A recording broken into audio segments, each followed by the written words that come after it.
आपका स्वागत है लॉट्स लाइफ स्टोरी चैनल पर, जहां हर कहानी आपको सिखाती है कि असफलता केवल एक कदम है सफलता की ओर। आज हम एक ऐसी कहानी लेकर आए हैं जो आपके अंदर की शक्ति को जागृत करेगी। तो बिना वक्त गवाए आइए जानते हैं आज की कहानी को। प्राचीन समय में उज्जैनी नगरी पर राजा विक्रमादित्य का शासन था। उनकी बुद्धिमत्ता और न्यायप्रियता पूरे राज्य में प्रसिद्ध थी। राजा न केवल वीर योद्धा थे, बल्कि उनकी न्यायशीलता ने उन्हें जन जन का प्रिय बना दिया था। एक दिन राजा अपने दरबार में न्याय कर रहे थे। तभी गांव के एक किसान ने हाथ जोड़कर फरियाद की, महाराज, मेरी खेत की फसल को जंगल की एक लोमड़ी हर रोज बर्बाद कर देती है। मैंने उसे पकड़ने की बहुत कोशिश की, लेकिन वह इतनी चालाक है कि मेरे हाथ नहीं आती। राजा ने गंभीरता से उसकी बात सुनी और कहा, इस समस्या का समाधान करना हमारा कर्तव्य है। मैं खुद इस लोमड़ी की चालाकी को परखूंगा। राजा ने सैनिकों के साथ उस जंगल में जाने का निर्णय लिया। जंगल में पहुंचने पर राजा ने देखा कि लोमड़ी न केवल किसान की फसल खा रही थी, बल्कि उसे खाने के बाद बचा हुआ अनाज चिड़ियों और अन्य छोटे जानवरों को बांट रही थी। यह देखकर राजा को लोमड़ी की चालाकी का अंदाजा हुआ। उन्होंने अपनी योजना बनाई। अगले दिन वे किसान के खेत के पास छिप गए। लोमड़ी आई और फसल खाने लगी। राजा ने चुपके से जाल बिछाया, लेकिन जैसे ही जाल गिरा, लोमड़ी अपनी फुर्ती से बच निकली। उसने पीछे मुड़कर राजा को देखा और बोली, हे महाराज, मुझे पकड़ना आसान नहीं है। मैं किसी से अन्याय नहीं करती। राजा ने लोमड़ी का पीछा किया और उसे समझाते हुए बोले, अगर तुम सच में निर्दोष हो तो क्यों भागती हो? न्याय से डरने की आवश्यकता नहीं है। लोमड़ी ने हंसते हुए उत्तर दिया, महाराज, मैं आपकी न्यायप्रियता के बारे में जानती हूं, लेकिन मुझे इंसानों से डर लगता है। उन्होंने हमेशा मुझ पर झूठे आरोप लगाए हैं। मैं फसल खाती हूं, लेकिन उसका कुछ हिस्सा जंगल के अन्य जीवों के लिए छोड़ देती हूं। राजा ने लोमड़ी से कहा, अगर तुम सच कह रही हो तो मैं तुम्हारा पक्ष सुनने को तैयार हूं, लेकिन तुम्हें दरबार में उपस्थित होना होगा। वहीं तय होगा कि सही क्या है। लोमड़ी ने राजा की बात मान ली। अगले दिन दरबार में किसान, लोमड़ी और गवाहों को बुलाया गया। राजा ने सभी पक्षों की बात ध्यान से सुनी। उन्होंने पाया कि लोमड़ी का कहना सही था। वह केवल अपनी जरूरत भर का खाना लेती थी और बाकी को जंगल के जानवरों के लिए छोड़ देती थी। राजा विक्रमादित्य ने लोमड़ी की चतुराई को सराहा और किसान को सुझाव दिया कि वह अपनी फसल को सुरक्षित रखने के लिए मजबूत बाड़ बनाए। साथ ही उन्होंने यह आदेश दिया कि जंगल के जानवरों का अधिकार भी सुरक्षित रखा जाए। इस निर्णय से सभी खुश हुए।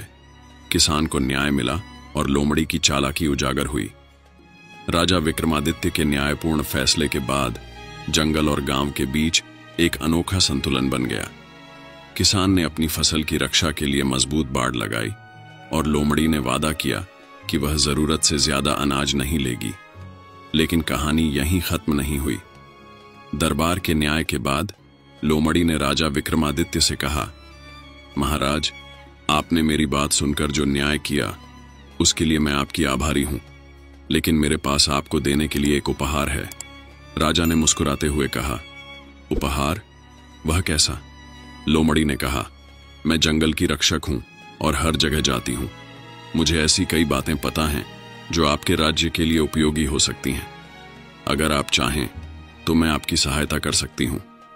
राजा को लोमड़ी की बातों में दिलचस्पी हुई। उन्होंने उसे अपने दरबार में एक गुप्तचर के रूप में नियुक्त कर लिया। कुछ समय बाद राज्य के एक गांव से खबर आई कि वहां डाकुओं का आतंक बढ़ गया है। लोग अपनी फसल और धन को लेकर बहुत चिंतित थे। राजा ने लोमड़ी से कहा, तुम्हारी चालाकी और तेज बुद्धि इस समस्या को हल कर सकती है। क्या तुम मेरी मदद करोगी? लोमड़ी ने गर्व से सिर हिलाया और जंगल की ओर चली गई। उसने डाकुओं के ठिकाने का पता लगाने के लिए अपनी चतुराई का इस्तेमाल किया। वह चुपके से डाकुओं की बातें सुनती और उनके हर कदम की जानकारी इकट्ठा करती। लोमड़ी ने राजा को सूचित किया, डाकू रात में नदी के किनारे से गुजरते हैं और वहीं अपने लूट का माल छिपाते हैं। अगर आप चाहें तो उन्हें वहां पकड़ा जा सकता है।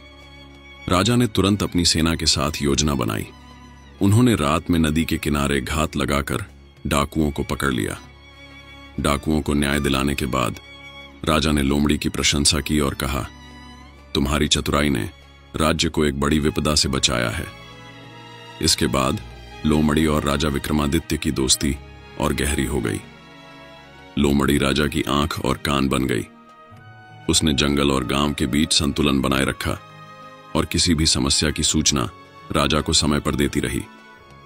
एक दिन एक व्यापारी ने दरबार में शिकायत की कि जंगल से एक भालू उसकी गाड़ियों को तोड़ता है और सामान लूटता है।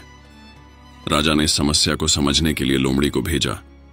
लोमड़ी ने भालू से बात की और समझा कि वह भूखा है क्योंकि इंसानों ने जंगल के आसपास की जमीन पर कब्जा कर लिया है।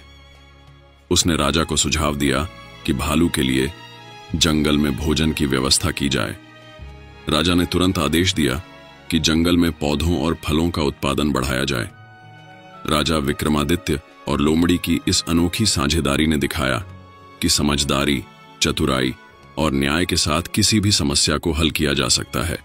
इस कहानी का संदेश है कि अगर इंसान और प्रकृति के बीच सामंजस्य हो तो न केवल समाज में शांति स्थापित होती है बल्कि हर जीव अपना स्थान पाकर खुश रहता है।